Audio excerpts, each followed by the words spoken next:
Good evening. Polls have closed. It's election night in New Jersey, and we are broadcasting live from the newsroom of NorthJersey.com and The Record. I'm Ed Forbes, news director for NorthJersey.com and the USA Today Network New Jersey.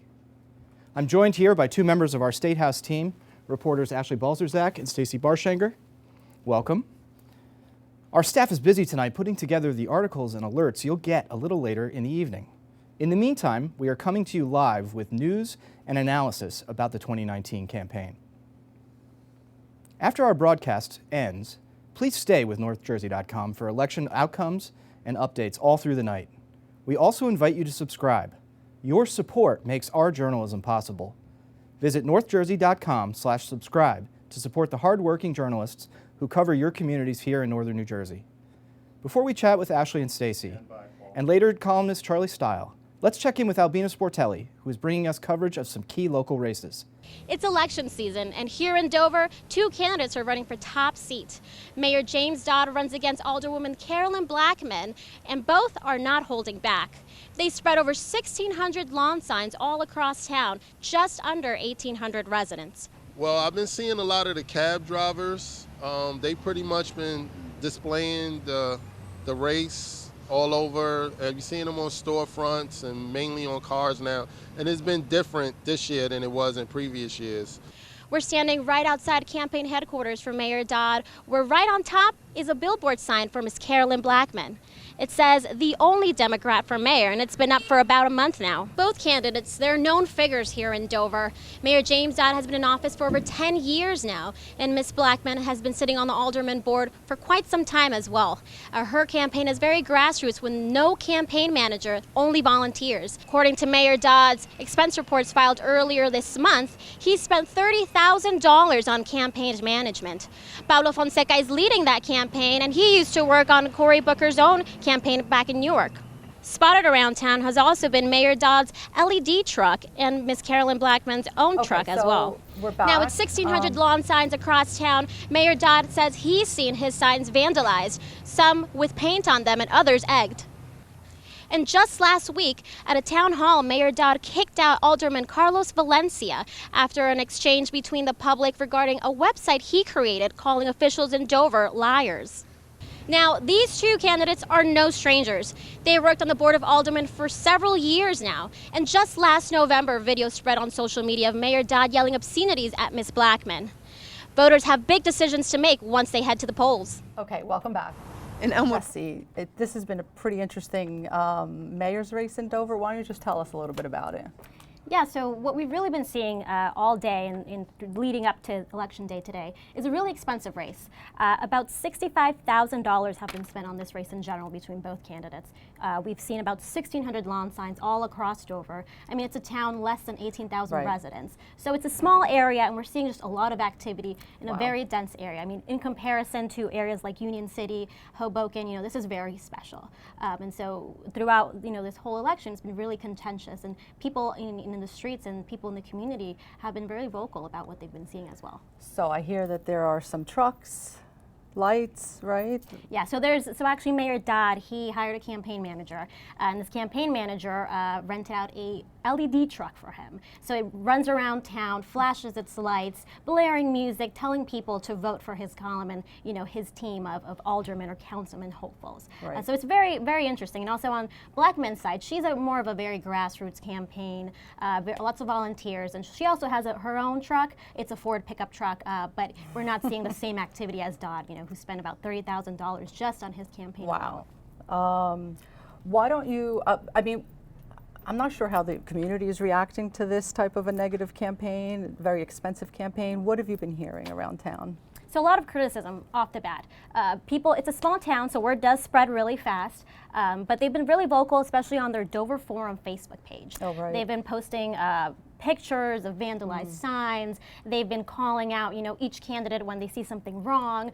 They've been really invested in this race, which is very unique. It's a small town, so again, word does spread pretty fast. So everything they see goes up immediately, and so a lot of bashing has been happening. So this is a small town, but it has some pretty interesting and serious issues that the next mayor will have to deal with. Why don't you just touch a little bit on, what some of these major issues are? So first of all, the Attorney General just concluded an investigation into the police department. So 3 officers are currently on paid leave. So the next mayor has to deal with these 3 officers who are still on paid leave, and a state investigation has concluded. So the next mayor has to take into account, what's going to happen with the police department moving forward. We also have the purchase of a new town hall building in downtown. They're still pending renovations. They're still pending on the project, picking that up. So the next mayor has to deal with not only a new town hall, but also all the redevelopment that's happening in Dover. Just a quick recap of why the 3 officers are on paid leave. Yes, so earlier this summer in June, video spread on social media of a violent arrest. So 3 officers arrested Cyprian Luke from Morristown. It was a very violent video, and folks in Dover were very vocal about what happened. The AG stepped in. He did conclude his investigation last week and found that the officers were not guilty of anything, or no wrongdoing or excessive use of force happened. Now the investigation lies with the police department, and so it's up to them and the town to decide what happens with these 3 officers. Well, it's a lot of issues. I'm actually looking forward to seeing how the results turn out tonight. So we also have another interesting race. Thank you, Jesse. We have another interesting race in Elmwood Park. So we have Katie Subko, a local news reporter who covers that town. She's prepared something for us to explain that race. In Elmwood Park, election season is certainly heating up. Things have been contentious since the arrest of former Mayor Frank Caramagna for voter fraud relating to his 2017 election win. He remained on the primary ballot in June and won that seat. As a result, he was originally listed on the November ballot, but eventually withdrew from that race at the deadline in September. With his withdrawal, the Democratic committee decided to put Council President Lorraine Pellegrin in his seat. As a result, Councilman Joseph Dombrowski decided to resign from the council and instead forge his own path by running a write-in campaign for the mayoral post. They will be up against Republican Robert Coletti, who was a mayor previously in Elmwood Park. As far as the council seats are concerned, Carl Roberts and Teresa Sheridan will be running on the Republican side, where current Mayor Daniel Golobeck will be running to reclaim his council seat, and Councilman Francisco Fasolo will be running for re-election. Fasolo is also running in the Board of Election race, so in the event that he wins both seats, he will have to choose which one he wants more. All right, great. Welcome back. With me now, I have Monse Alvarado. She reports on immigration and diversity issues for NorthJersey.com, Daily Record, and The Record. And I have Rich Cowan, who covers Passaic County. We're going to chat quickly with Monse first. Monse has been covering an issue in Sussex County. It's an interesting ballot question. Monse, why don't you just tell us a little bit about it and why it's interesting? Yeah, so first of all, the Immigrant Trust Directive, a set of rules that the Attorney General in the state issued that went into effect in March, and basically says law enforcement is limited in how they could help immigration enforcement, federal immigration enforcement officials. So that's ICE. And so Sussex County is kind of taken the idea that they don't want to follow this Immigrant Trust Directive. The sheriff there, Michael Strada, who's up for re-election, he has said that he doesn't want to follow it. So what the freeholders did was put a question on the ballot today, and the question basically reads, do you want the county to follow, to help ICE? And so this is what they're voting on today and weighing in. So what is the likelihood that the voters will pass this? So it's pretty likely that it's going to pass. I spoke to Democrats in this county, and they think it's going to pass. Sussex County is heavily Republican. In the 2016 presidential election, they voted, more than 60% voted for Trump. And so it looks like, and the Republicans outnumbered Democrats 2-1. So the chances of this passing is very, very high. Yeah, we don't have results in yet, but as soon as the results come in, we'll post them on our website so you can check out if the question passed or not.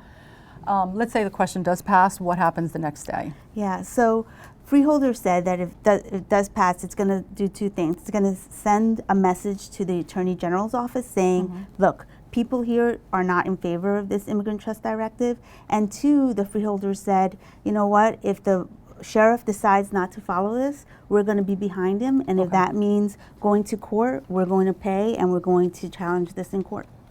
Is Sussex County unique in this, or are there other counties in the same boat? Yeah, so it's unique in the sense that they're asking voters to weigh in on this, but they are not the only ones that are opposing this immigrant trust directive. And so Ocean County, down in southern Jersey, and Cape May County have already filed lawsuits against the state AG on this, and Monmouth County says that they plan to as well. All right, well, I'm sure everybody's keeping a close eye on that. Thank you, Monsi. I'm sorry I'm turning my back to you for a few minutes. Rich, you've been covering the sheriff's race in Passaic County. Why don't you just bring us up to date about, just the race in general? Okay, first, who's who? The incumbent, Richard Burdnick, now running for his 4th term, retired, career cop from Clifton, drafted by the Democratic Party in 2010 to replace Jerry Spezial when Spezial took a job with the Port Authority. So Burdnick obviously enjoys the benefit of incumbency in running for his 4th term. His challenger in the race is Darren Woolridge. Woolridge is actually in his 2nd run for sheriff. He ran 3 years ago as an independent, and he actually managed to garner about 5,000 votes in a 3-way race, which isn't a bad showing for an independent. Woolridge is a former sheriff's officer. He worked for the department for 10 years, was laid off in 2009 during a time when the department was cutting its budget quite drastically. He's campaigned pretty hard in Paterson and is attempting to really kind of chip away at Burdnick's base, his Democratic base in Paterson and in the cities. All right. Do you think the bit of a light turnout that we've had today will help Burdnick or Woolridge? Well, it all depends. I mean, it depends on how low is the low turnout and where is it the lowest. It's kind of interesting. This year is comparable to 2015 in the sense that at the top of the ballot are the assembly races, which I'd like to say that a lot of people get excited about them, but I can't say that the evidence is there that happens. And so therefore, we kind of expect a pretty low turnout. Back in 2015, we had 3 county races, 3 freeholder races on the ballot, down ballot. Assembly on top. The turnout in Passaic County was 21%, okay? Look at the cities in 2015. In Paterson, the turnout was 14%. In Passaic, it was 15%, and in Clifton, it was 18%. Still, the Democrats managed to win the freeholder races pretty easily by about 3,000 votes. The reason being, the Democrats pile up huge pluralities in the cities, in particular in Paterson. However, in a very low, if you would, an ultra-low turnout election, if the urban voters stay home, that could present problems for Richard Burdnick. Woolridge, an African-American candidate, has been working hard in Paterson. He's been campaigning pretty aggressively down there. So we shall see. I've been up and down the county all day. I've been to many polling places. I have to tell you, the polling workers there, none of them looked overly stressed by the amount of voters who were showing up at the polls at any given time. At no point did I see any lines at any of the polling places I was at. Well, so it's an off year, right? So it's an off year election, so a little bit low. Thank you, Rich. We're looking forward to seeing those numbers too. We will post them on our northjersey.com, dailyrecord.com as soon as we have them, so check back often. We will join the State House desk in a few minutes, but we just wanted to show you what the voters had to say today. Well, I vote to make sure that my opinion is counted. I want to make a difference in who governs me, who governs everybody else. I think it's important because people think that their vote doesn't count, and it's proven in the last presidential election where a lot of swing states were won by very few votes. It's the people who stayed home and said, oh, it doesn't matter if I go out to vote because my vote doesn't count. It does count. I think it's my duty to vote. It's important to vote because you can't complain about things if you don't vote. We need representation, and you have to have like a say, with what's going on in the government. I think it's very important. it's just like appreciation to my parents, saying like, thank you for coming to this country, thank you for giving me this opportunity. So I just want to show gratitude by giving back and voting. They grew up young over in Panama and Cuba, so they emphasize that like it's a right that we have here, so take advantage, because not everyone can vote in their respective countries. Because we live here, and things that happen in the government may not directly affect us, but they are affecting us indirectly, whether we know it or not. And representation is relative. I'm not going to run for government for anything political, but I like to have the people who are representing me well and following some of my values, if not all of them. And no politician is going to follow everyone's values. Why do I vote? Because it's my civic duty. I always vote. I think if you don't vote and then you don't get the outcome you wanted, it's your fault. Make your statement by voting, whoever you're affiliated with, but you must vote. Now, I mean, women never were able to vote before, so I don't want to lose my vote. And everybody should vote. It's your patriotic duty. And that's it. I vote for change. I vote when I see things going on that I don't like, or if I want to keep things exactly the way they are, voting is the only way to do it. Ed Forbes. Our thanks to Albina Sportelli and the local reporting team for those updates. Once again, I'm Ed Forbes, and I'm back with our Trenton reporters, Ashley Balsersack and Stacy Barshanger. Ashley, Stacy, welcome. We're really glad to have you. Thanks for having us. You bet. You guys have reported an absolutely excellent series this fall, a series of stories about lawmakers who also collect salaries as public employees. Tell us how that reporting got started and what you found. So it actually all started over the summer. During the budget cycle, lawmakers were going back and forth with Governor Murphy about whether there should be an increased tax on millionaires. And we were asking the question, well, which of these lawmakers voting on a millionaire's tax would have to pay it? And so we looked at their financial disclosure requirements, and they fall short. You can't tell. Using the 4-page forms that they have to fill out every May, you can't tell if they would have to pay this tax. So that's kind of what got us started, and then we kept looking at other issues. So we had looked at how many lawmakers have multiple public paychecks, so taxpayers are paying their salaries. It's nearly a third of them. And That's then 37, right? 37 Yeah. of 120. Wow. Yeah. So, and interestingly, that has gone unchanged. So even though there have been reforms, about a decade ago, the number has stayed pretty constant. And then working with our colleague Suzanne Cervenka down in Asbury Park, she looked at the number of lawmakers who leave Trenton and then go to get other public jobs, and it was nearly a third of those who have left in the last decade or so have landed these high-paying government positions. And in total, it was about $2.7 million in extra public checks in this cycle so far, and that doesn't even count all of the lawyers that you have that work for firms that then get public contracts. Mm-hmm. So we looked into how difficult that was to even figure out. We spent basically a month sending out public records requests, which most people, the members of the public, probably aren't going to be doing that, right? So if it's that hard for journalists, members of the public aren't going to be able to determine that. What prompted you guys to look at potential conflicts of interest? That really interests me. Well, we were kind of the debate over the millionaire's tax, but then also we both started covering the legislature in Trenton earlier this year. We've been there a couple of months, so we thought it would be a good way to learn about the rules that they have to follow and how they're balancing their time or not. Mm-hmm. Yeah, and it was just shocking to us that if a person is making like $1 million, $2 million, all they have to do is say, I'm making more than $50,000 and check a box right there. So you really don't know the extent of their financial interests, and that was just really surprising to us. Very interesting. So where do you guys see this reporting taking us into next year? I know you have got a number of ideas about stories that'll follow the reporting we've already done, and clearly this issue is not going to die with this session. So. Yeah, we've got some other stories coming. I don't want to spill the beans Sure. right now, but we also would love to hear from readers if they have any tips or things we should look at. We would love to hear from them. Okay.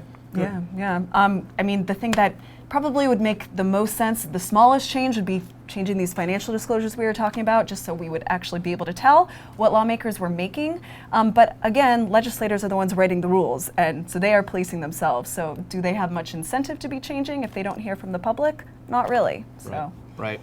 Good stuff, and keep it coming.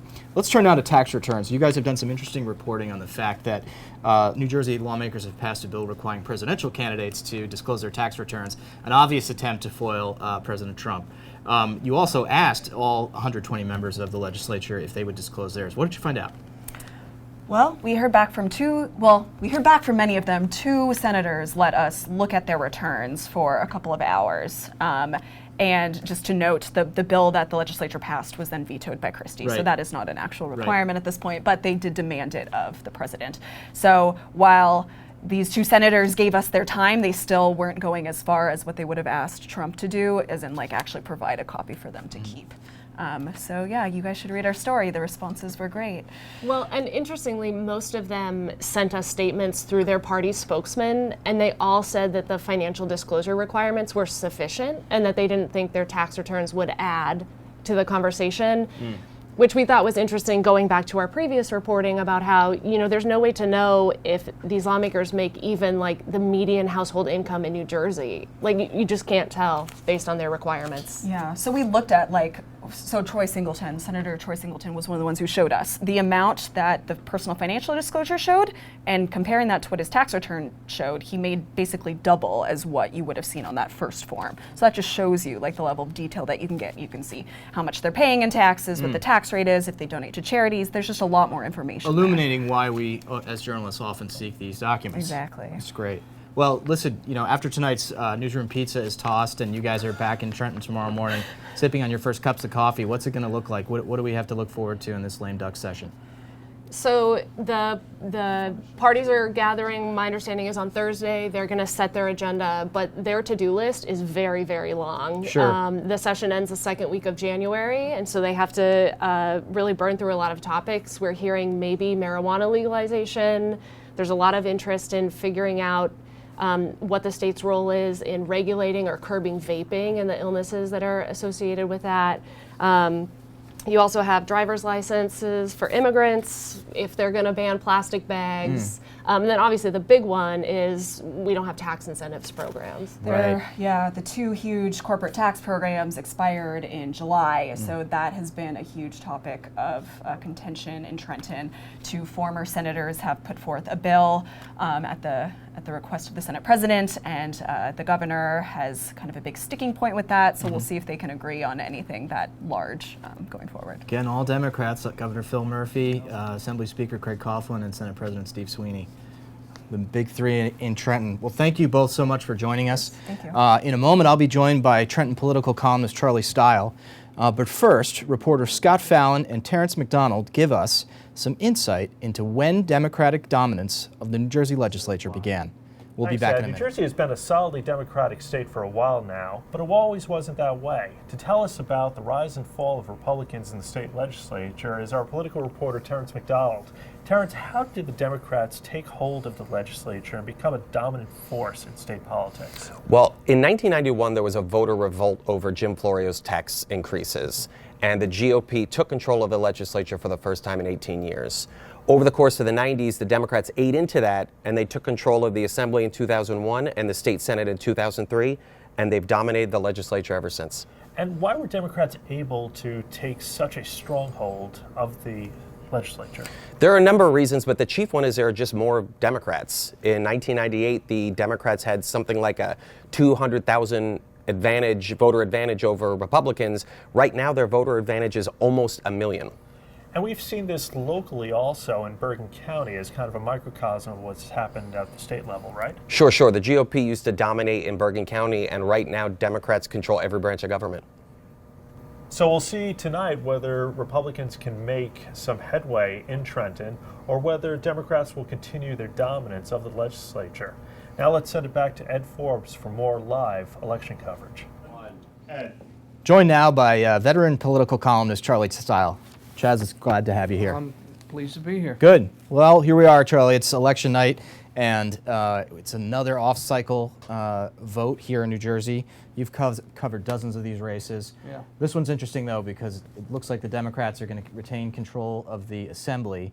But in particular, I know you're interested in what, and Senate, obviously, they're not up today, but you're interested in what's going to happen in terms of how Speaker Coughlin could be positioned for a new sort of role of power. Well, yeah, it really will come down to whether or not he picks up some seats tonight. I mean, right now the Assembly, the Democrats have 54 seats in the Assembly.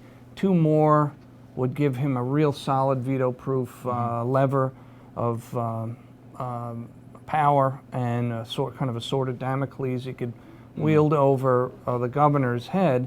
But I think we're seeing signs from Coughlin that he'll use that additional power, possibly as a role as a broker, somebody who could sort of negotiate or navigate the back channel in this feud between the Senate president and the governor. And one area we're seeing that is possibly in the issue of benefit reform. We're starting to see a thaw on that, and I attribute that already, even before the election, to Coughlin kind of breaking away and sort of siding with the governor or that side of the street to bring about some discussion. So I think an empowered Craig Coughlin could make him sort of the mediator of the triumvirate in Trenton. So you think Coughlin could emerge in a much bigger way in 2020 as a guy who can get things done down there? I think so. I think this feud between Murphy and Sweeney we've written exhaustively. Oh, exhaustively. It's a gulf the size of the Atlantic Ocean right now. Yeah. But I think Coughlin could be in a position to help bring the warring parties around for a peace pipe. I don't know. That's one possible outcome of tonight's election. Okay. Well, what were you hearing on the street today, Charlie? Was this a referendum on Governor Murphy, or does everything still boil down to They Donald would Trump? like to think it's a referendum on him. I mean, he really was a kind of a zero in this whole race. He was a non-entity until the end, until he decided to put his track shoes on and do a last-minute sprint. But the reality is his people did a $2 million ad buy to promote Phil Murphy.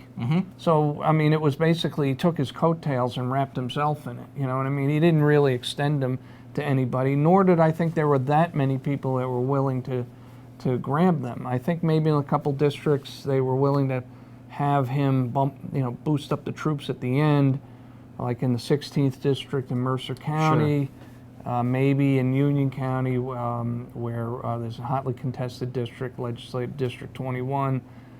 But by and large, he was kind of relegated to the sidelines. So I don't really see this as a Murphy midterm at all. Okay. The thing that dominated this race was, I think you saw a lot of the Democratic candidates kind of replaying the 2018 midterm playbook. Let's focus on health care, let's guns, and let's kind of connect them to this, catastrophe that's better known as Donald Trump. Right. And that really angered a lot of suburban college-educated women. Right. They were a big force that came out, and they're hoping to tap that same vein. Yeah, we heard a lot about gun safety and health care from Assembly candidates who visited with the editorial board this year. Right. What about the Republicans, Charlie? Where do they go from here? We've written about their sort of seeming departure from local races up north, here in Bergen, Passaic counties in particular. There's a very hotly contested Assembly district in Morris County, traditional Republican hotbed. Where are the Republicans, and what do you think we'll see from them next year? I don't know. I think, this kind of reminds me after the 2012 presidential election where there was supposed to be this soul searching. They did this big post-mortem. And we got to really reach out to Latinos. We have to be more inclusive. They ignored all that. And I wonder if the New Jersey Democrats are going to have that same sort of reckoning. Should they throw their towel in with Trump and just be a smaller, more conservative but animated party, or do they realize that the reality is set in that this is a blue state and the only way we're going to get independence is if we become more like a Tom Kean, Christie Whitman inclusive Republican. In other words, go back to their roots. Yeah, that was the New Jersey I grew up in for sure, and I know you remember that too. Absolutely. I mean, Tom Kean, I My parents are liberal Democratic public school teachers who voted for Tom Kean because of, well, he did boost up the pay of teachers back in the mid-'80s, but he was basically seen as a socially liberal, fiscally conservative blend that was acceptable to a wide range of people. And, I don't see how the Republicans, if they want to be relevant, how they could ignore that option. Back to the future for the Republicans, I think. Fascinating. All right, well, listen, tomorrow, again, we got to get started on the lame duck down in Trenton. You guys are going to get ready looking for weekend angles, and then before you know it, we'll be writing about the start of the new session in January. Right. What do we have to look forward to? Where's marijuana? Where are driver's licenses? What are some issues you think we're going to see bubble up? Yeah, well, I think those two are going to be big, and I think, though, Murphy I saw him in Princeton the other day. He was really making an impassioned plea for driver's licenses for our immigrant brothers and sisters, is the way he framed it. I'm not so convinced that Coughlin, who has endorsed the idea in the concept, he stood with advocates back in January. I'm not convinced that he really wants to put a lot of political capital toward it. He keeps saying that it needs a lot. It's complicated, needs committee review. There's a lot of work to be done on the bill. To me, that's all code for slow walking the bill. So I'm not really sure. And again, he's got a lot of clout there, and so I'm not so sure that's going to zoom to the top. Marijuana, he's kind of indicated to me that he foresees this. He seemed to be indicating that this is headed for a referendum on the 2020 ballot, and he's kind of indicated that he prefers a two-step process to get there, which means the legislature has to vote twice on it, as long as they get simple majorities in back-to-back sessions, so they'd have to vote for it in lame duck, and then in the next year, but all they have to do is get a simple majority. Problem with that is putting any bill up for a vote just once is opening the door to all kinds of mischief and problems. So to do it twice is a significant hurdle. So I'm not convinced that that's, I think I see more of a muddle on that one as well. All right. Charlie, thanks as ever for being with us. We'll my look forward pleasure. to tomorrow morning's column. Okay. That concludes our live show, but this night of election coverage has just begun. The newsroom behind us is hard at work putting together the latest for you. Stay with NorthJersey.com and our sister sites, the Daily Record, the Asbury Park Press, My Central Jersey, and Courier Post. We'll have results late into the night and further reporting all day tomorrow and throughout the rest of the week. Once again, we invite you to subscribe at NorthJersey.com/subscribe. Your support of our journalism fuels our ability to continue to report thoughtfully and aggressively on your community. For all of us at NorthJersey.com and the USA Today Network, thank you and good night.